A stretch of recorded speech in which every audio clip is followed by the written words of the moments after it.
What's going on, guys? It's your boy Tempest. Welcome back to the Daily S&D Grind, where today we're going to talk about how to improve. Now, this video is not live. This video is actually, I'm pre-recording right now, as I've already played this game. Do not worry.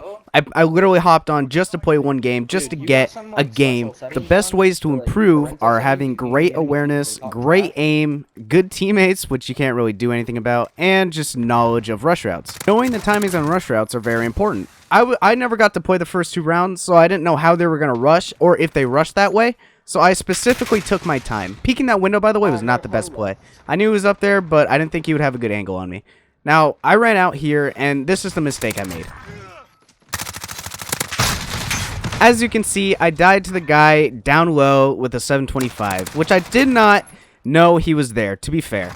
But I shouldn't have did that. What I should have did was I should have rushed out, killed the guy, and then swung to the right. I was a little worried about where this guy is right now, the guy that we're currently spectating. I was a little worried there was going to be a guy there instead of a guy next to me where I died. Unfortunately, he was actually over there, which was just a misread on my part. Plus, he had a 725, so even if I look down low to, shoot that guy first before the window guy, the likelihood that I win that gunfight versus a 725 is very slim. And another thing, even if I did end up killing him, I had my line of sight way too open for the window guy, and he could have easily have picked me off after I killed the 725 guy if I got him. Now, for this round, I throw a standard nade and I run through mid, because not a lot of people do this, and it can get you a free cheeky kill, because nobody ever really expects it. And I've never actually been rushed on through mid like that before, so I took the gamble and it paid off.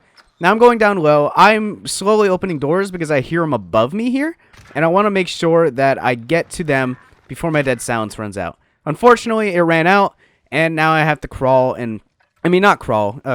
my way to victory here.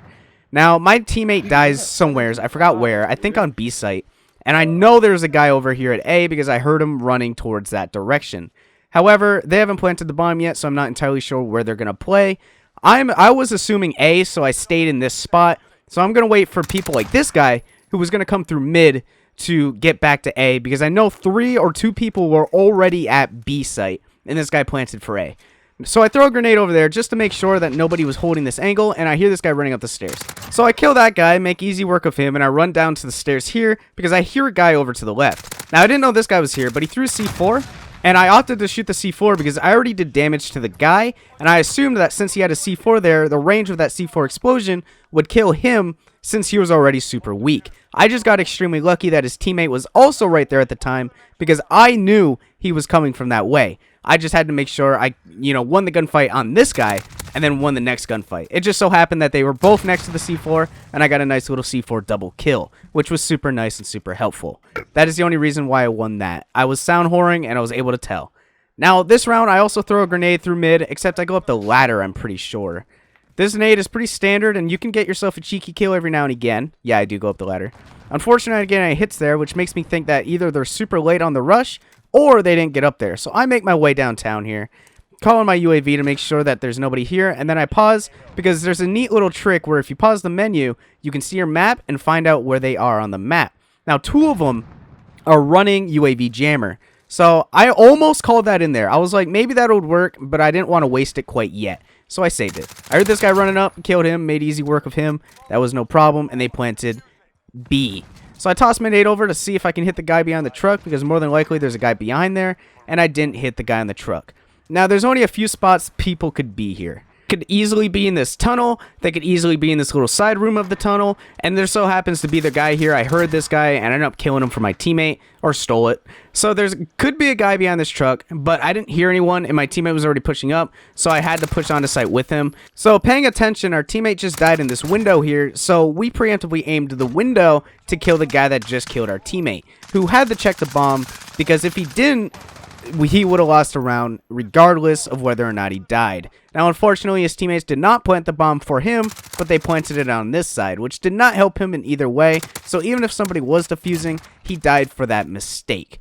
And we got to pick up the kill because of his mistake. Now, what we do here is we run through mid, except we're going to go down low again, because that worked out the last time, and it gives us a nice little chance to push up. Also, we toss this nade here, and it gives us information that people are trying to push A, because I do get a kill here. Boom. Easy peasy lemon squeezy. Now we're going to run through here. We don't have dead silence, so we have to be careful and be quiet. This door hasn't been opened, which means nobody's been this way yet. Now we use our VTOL to see if we can get some information on where people are, and we ended up calling it in anyways, just because it's, you know, we got to use our VTOL sometime, right? And they were out in the open, so we probably were going to get a free kill, which we did. And that leaves 3 people. Now we know there's a guy in the back of his spawn because of the UAV on the VTOL, and we waited for him, and unfortunately we didn't pick up the kill quite yet, so we tossed a nade for good measure, and then we run back to our spawn through mid, down low, just to be safe, because our teammate already has control of down low here. Now, the way we had to go about this was watch this side, because that's where he was. Unfortunately, I didn't think he was in this little side tunnel, which made sense, but I wasn't prepared to shoot the guy behind this brick box. I didn't expect him to be sitting there, and unfortunately he also had a 725, but because he did that and he stayed in that weird little spot that wasn't covering anything close to the bomb, he kind of let our teammate ninja defuse it, which was his mistake. I may have died, but my teammate managed to pick up the round by ninja defusing because nobody was around the bomb to watch it, and that is a big mistake. You always want to make sure you can plant the bomb to where you can see the bomb and make sure you can defend it just as much as your teammates can. Now, I decided to use the 725 this round just for shits and giggles, and I do die immediately for it, but I thought it would have been funny because I wanted to get a reaction on killing him. My big mistake here was they called in a UAV, and I decided to keep going anyways, and I missed my first shot and got the second guy, and then I got my head stuck on that wall there, which obviously wasn't good, but I wanted to just go for it, you know, just Nike that shit. I just wanted to do it, and unfortunately I died for it. Now this round I do an extremely ballsy mid rush because nobody ever rushes mid like I said earlier, and I really thought it would work out, and it does work out because nobody actually was holding this angle here. Nobody was trying to rush up the middle. It worked out really well, and the best way to catch people off guard is if you rush their spawn as fast as you can, because nobody ever expects you to be behind them already. I also see this guy AFK and I opt to not shoot him because not only am I not in range of that guy, but because there's probably another guy to my left that could be on this little head glitch. He wasn't. And there's a guy to my right that I heard sniping. So we take care of that guy and we preemptively look this way to make sure we're safe. Now we know there's a guy here, so what we do is we go up the ladder right here and we try to see if we can find this guy.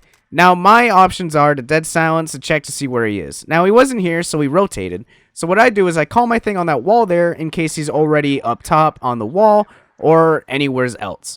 Thankfully, I do actually pick him off here with that precision, which worked out really well. And the last guy is unknown to me. I have no idea. I just ran through my spawn, didn't hear him, didn't see him, so he's not there. So the choices are he's either up top here in the room, or he's down low in the room, or he's in his spawn. And it turns out he's in his spawn, so we go to see if we can challenge him, but there's only 2 seconds left on the timer, and we couldn't pick up the kill, which leaves us 1 kill less than what we could have had. Unfortunately, we did not get that kill, but we did win 6-2 using the best gun in the game. It wasn't that hard, and we got 15 kills for it, and we hard carried our team. And the only requirement to get into the Ash clan here is to suck wiener at the game, because they were talking a lot of shit the whole game. But if you guys happen to enjoy this video, please leave a thumbs up, subscribe if you're new. If you don't, that's perfectly fine. I will still love you, and as always, I will see you in the next one. Bye bye.